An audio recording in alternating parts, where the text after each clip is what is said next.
میرا دعویٰ یہ ہے کہ نبی علیہ السلام کی نبوت سے پہلے اور چیلنجز تھے، بعد میں اور ہے. یہ ایک سر و لکیر ہے.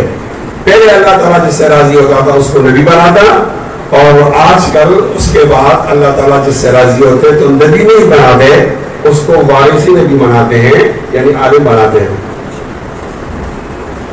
اس عالم کی ذمہ داری ہے جو کشمیر کے ماحول میں مجھے بالکل نظر نہیں آتا. گلا کرتا گلا تو آپ نے سب ہوا. اس کے بعد 2 فیکٹریاں ہیں وراثت میں، اس نے ایک فیکٹری برقرار کی، دوسری کی طرف سوچتا ہی نہیں ہے. دوسری فیکٹری اس نے سیکولر لوگوں کو دے دی. تو سیاست کا نبوی سیاست کا نقشہ سامنے نہیں آ سکا. ناراض نہ ہو، ہمیں یہ مسئلہ تو مل گیا. ہم نے اسی مسئلے کو کافی اور شافی سمجھا. یہ امامت صغرا ہے، اور امامت کبریٰ کہ ایسا آدمی کردار والا وہ ملک کا وزیر اعظم بن جائے، اس کی طرح ہماری سوچ نہیں جاتی. ہم ذہنی غلامی کے اندر پھنس گئے. ہم سمجھتے ہیں کہ یہ سوٹڈ بوٹڈ آدمی ہم سے بہتر ہے. یہ جو چند الفاظ انگریزی کا بولتا ہو سکتا ہے یہ ہم سے بہتر ہوگا، ہو سکتا ہے اس کا خاندان بڑا ہے تو ہم سے بہتر ہوگا. یہ وہ تمام بت ہیں جن کو توڑنے کے لیے نبی علیہ السلام آئے. ہم نے ان کو اور مضبوط کر دیا.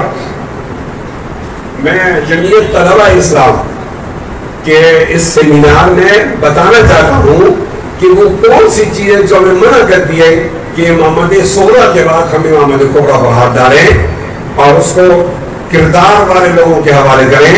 نہیں ہوگا تو زانی آئے گا، شرابی آئے گا، غاصب آئے گا، چور آئے گا، ڈاکو آئے گا. جب کردار والے لوگ سامنے نہیں آئیں گے تو بد کردار آئیں گے. خانہ خالدہ دیونی کی رب، اور کسی نے تو آنا ہے تو ملک کی قیادت اور زمانی اقتدار ان لوگوں کے پاس چلا جاتا ہے کہ جو کم از کم چوری کے الزام سے خالی نہیں ہوتے ہیں. اس کی وجہ میرا اور آپ ہے کہ ہم نے اس میدان میں قدم نہیں رکھا. آپ بالکل ناراض نہ ہو. آپ طلبہ ہو، کل آپ علماء بنو گے، کل آپ مختلف شعبوں کے اندر آپ جاؤ گے. یہ آپ کا حق ہے، یہ کسی اور کا حق ہی نہیں ہے. ایک آدمی جب اپنے ابدیت کے اندر بہت کمزور ہے تو وہ خلافت کے اندر کس طرح ایک مثال بنے گا؟ ابدیت اس اور اللہ تعالیٰ کا تعلق ہوتا ہے جو رات کے اٹھ کر وہ سحرگاہی دعائیں کرتا ہے.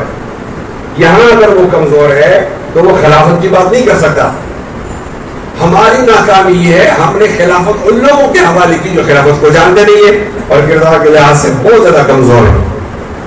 مجھے اچھی طرح یاد ہے یہاں باغ میں ایک دفعہ علماء کے عمل کے نام سے کانفرنس ہو گئی تھی. تو ہماری پہلی بار آنا تھا. میں تازہ میں اور مولانا تاج احمد صاحب ایک ساتھ فارغ ہوئے. ہم دونوں مولانا سلیم اللہ خان صاحب کے شاگرد ہیں. تو ہمارے بھائی بھی ہیں، ہمارے چچا زاد بھی ہیں، اور ساتھ ساتھ بڑے بھی ساتھ ہیں. تو میں تازہ آیا تھا تو انہوں نے مجھے موقع دیا کہ آپ بات کرو.